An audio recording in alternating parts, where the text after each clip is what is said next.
Hi again, this is Matt, teen librarian at the Kinderhook Library. For our book talk today, we're going to be talking about books featuring heroes and villains.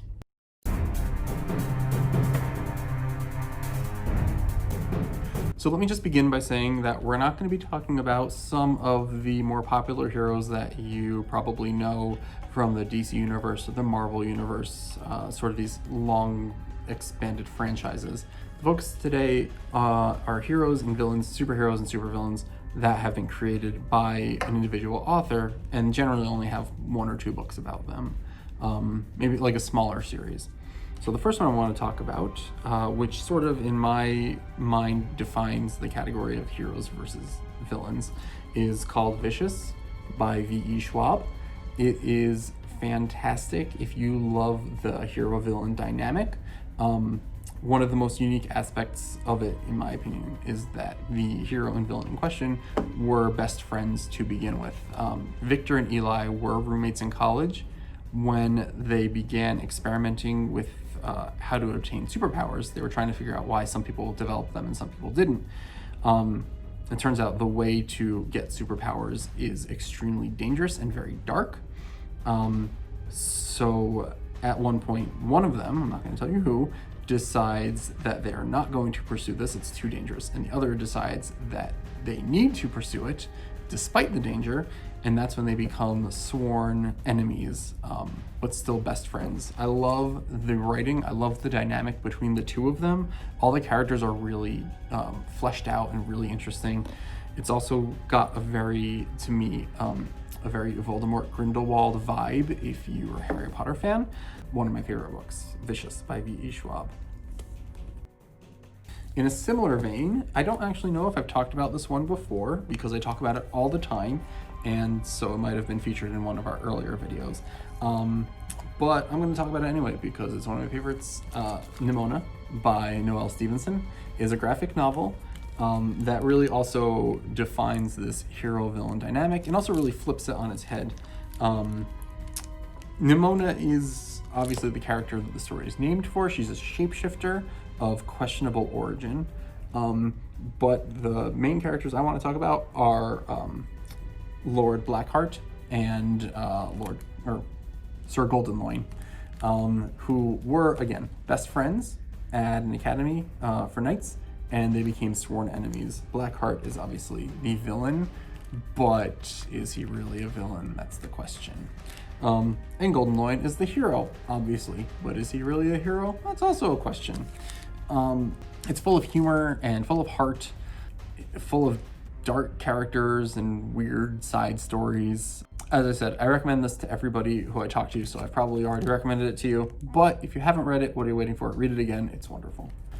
Infinity Sun by Adam Silvera is a difficult one for me to talk about because I actually am not super happy with the ending of it, but I'm not going to let that spoil the rest of the book for me, which I thought was pretty good. Infinity Sun does a great job of building a universe where there are these superheroes called Celestials who naturally are born with superpowers, and then there are, their mortal enemies, which are called Spectres, which are people who have obtained their superpowers through nefarious means, generally through killing of other creatures and absorbing their powers in that way. So Celestials and Spectres are in this sort of eternal struggle, and what's really interesting about Infinity Sun is the culture that has sprung up around them. So people have they follow Celestials on Instagram and social media, and same thing with the Spectres. So even though they're bad guys, people still really like them. And I think it is really insightful into our sort of culture as a whole. And this really leans into that. So the story is about two brothers, Emil and Brighton, who, well, Emil is not as obsessed with the heroes as Brighton is. Brighton is absolutely obsessed. He loves to film it for his channel. He's always trying to get good footage of them fighting. And he desperately wants to be a Celestial, but he never got the powers. Emil, on the other hand, has no interest in very little interest in these heroes and villains and their goings on, but he develops a power. Much to Brighton's chagrin. They sort of have a falling out. They get caught up in this warfare and the struggles. It's a pretty typical story. I don't want to spoil it for you, but I don't think you would be super surprised by the ending. Again, the world itself that it built is really, really great. I think Adam Silvera did a great job of building it. I feel like the characters are a little shallow, but again, it's a quick read, super fun. Definitely recommend it if you're into heroes and brothers fighting. The next book is The Epic Crush of Genie Lo by F.C. Yi. This is super fun. Genie Lo is just a regular Asian American schoolgirl who's trying to get into a good college and get through school. She manifests these celestial powers. At the same time, this new classmate joins her named Quentin, who reveals to her that she has sort of a destiny beyond being a high school kid. It's sort of a typical teenage superhero origin story. She doesn't want the responsibility, but she's sort of thrust into the middle of it. It's a really interesting look into Chinese mythology. All the villains come from Chinese mythology, and she in fact is the representation of a celestial being. Sort of. I think I'm glossing over a lot there, but you'll just have to read it and find out more. The narrator, Genie Lo, is super entertaining, amusing. She's a relatable character. She doesn't want these powers. She just wants to sort of get through life, but she can't now. In the end, she ends up really leaning into her role as savior and working together with Quentin to vanquish evil, which is a great and noble goal. It's also really interesting to learn about Chinese mythology, which I didn't really know too much about. The Epic Crush of Genie Lo by F.C. Yi. The last book I'm going to talk about is called The Young Elites by Marie Lu. I've talked about Marie Lu before because she has some great books out there. This is just one of them. This is the beginning of a series. I believe there's 3, but there might be 4. So The Young Elites takes place in a fantasy world where there was, a fever that swept through the country, killing most people who caught it, but leaving those who lived with extraordinary powers.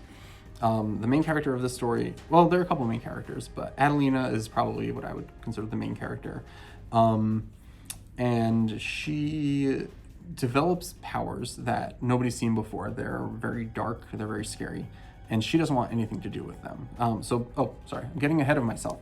So the people with powers are referred to as the young elites. They generally use their powers for good, not always, but they do try to make the world a better place.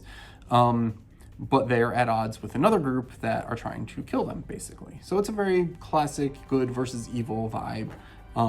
Adelina gets taken in by these young elites and has to learn to try to focus her powers.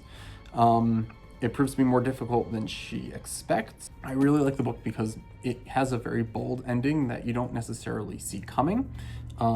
It gets very dark very quickly. Adelina doesn't necessarily make the good, nice choices. Not all of your favorite characters are going to live through it, so I apologize in advance if you grow attached to somebody. But like I said, it's a great first book in a great series, and it's a quick read because you're not going to want to put it down. It's really exciting. So thank you for watching. If you're interested in any other books on heroes or villains, good versus evil, etc., check out some of these. Let me know in the comments below if you've read any, if you have any recommendations for other books I didn't talk about, or any other topics you see us talk about in the future.